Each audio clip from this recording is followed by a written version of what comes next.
ওকে, so লারাভেলের Node.js এর এই পর্বে আমরা ইভেন্ট মডিউল সম্পর্কে আলোচনা করব। সো ইভেন্ট মডিউলটার জন্য আমরা সেম ভাবে ইভেন্ট মডিউলটার জন্য আমরা রিকোয়ার করে নিতে পারি ইভেন্ট সাপোজ ইমিটার নাম দিলাম ইকুয়াল টু রিকোয়ার, আমাদের বলে দিতে হবে events.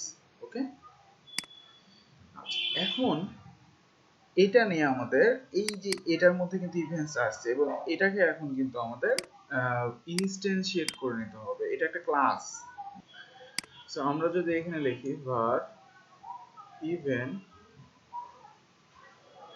equal to new event emitter, event emitter, ব্যাস। এখন আমরা এই যে ইভেন্টসটা নিয়ে কাজ করতে পারবো। সো এটাকে কিভাবে, সো এখানে মনে করেন ইভেন্টই দিলাম আমি event, so event dot emit, হ্যাঁ, এখানে একটা আমাদের নাম দিতে হবে। সো মনে করেন এখানে লিখলাম হচ্ছে মাই নেম, ঠিক আছে। এখন এই যে ইমিটটা আমরা বানালাম এটার জন্য আমাদের এখানে বলতে হবে ইভেন্ট ডট অন। এবার এখানে ফার্স্টে আমাদের এই নামটা দিতে হবে, যে কোন নামটা আমরা ইভেন্ট ফায়ার করছি আর কি, হ্যাঁ। দেন এখানে আমাদের একটা কল ব্যাক ফাংশন দিতে পারি, দেন আমরা এখানে যেটা এখন লিখবো সেটাই কিন্তু আমাদের কাজ করবে। সো এখানে যদি এখন আমি console.log করি যে my name is Raihan, তাহলে দেখেন যদি আমি সেভ করি, সেভ করে আমাদের যে ইয়েটা আছে, যে দেখেন my name is Raihan কিন্তু আসছে, হ্যাঁ, আমরা নোট অন করে নিয়েছিলাম। So my name is Raihan আসছে।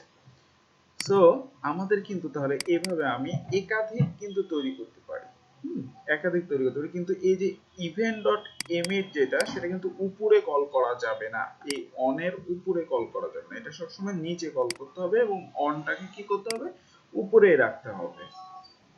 সো চাইলে আমরা কিন্তু এটাকে আরো ইউজ করতে পারি, আমরা হ্যাঁ আলাদা আলাদা নাম দেয়। মাই নেমই আমরা কল করলাম, জাস্ট এখানে নেম মনে করেন আমি দিলাম হচ্ছে এখানে নেম দিয়ে দিলাম হচ্ছে জাহিদ, হ্যাঁ, তাহলে কিন্তু দুইবার হবে, ইভেন্টটা ফায়ার দুইবার হবে। এবং আমরা যদি আমাদের টার্মিনালে যাই, যে দেখেন দুইবারই কিন্তু আসছে, এখানে কিন্তু দুইবার চলে আসছে, ঠিক আছে।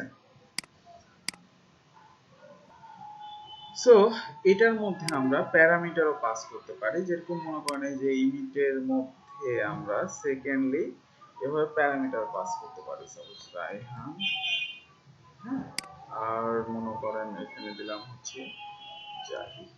ওকে, সো দুইটা, সো এই দুইটাকে আমরা ধরবো কিভাবে, সাপোজ এটাকে বাদ দিয়ে দিলাম, এখানে আমরা সাপোজ a, b এভাবে নিতে পারি, যে এখানে যে কল ব্যাক ফাংশন নিয়েছি, তাহলে এখানে আমরা এটাকে শো করাতে পারি, তো আমরা ব্যাকটিভ ইউজ করতে পারি এখানে।